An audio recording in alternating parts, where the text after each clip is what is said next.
The inspections of some of these grounded planes are turning up potentially more problems that could allude to the installation of these doors. That's right. So what United Airlines has come out and said is they've found some loose bolts in some of the planes that they've already conducted preliminary inspections on.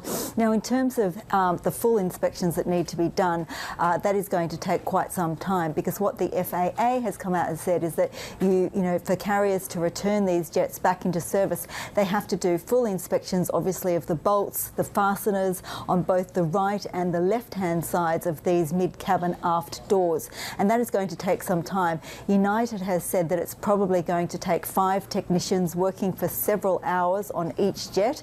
Boeing has said, well, fortunately, the types of bolts that have been in question with the Alaska Airlines incident are only found on that MAX 9 jet, not on the other family of MAX jets. But even so, with those sort of delays in returning the fleets to full service, I think you can expect to see quite significant flight, rescheduling requirements in the US for potentially days to come, or weeks even. And it's also interesting seeing how other, parts of industry are responding, right? We heard from Emirates. That's right. So Emirates, Tim Clark came out the other day and said, this is really more of the same for Boeing. They've had several quality control issues, and this is just another one.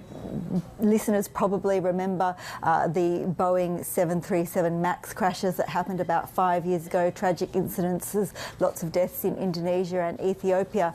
And Boeing was really starting to recover from that. That MAX 737, real workhorse of the sky, was grounded for many years. It's now back in all of the markets around the world, and now they have this. Boeing's also suffered quality control issues in the past, particularly around its 787 Dreamliner.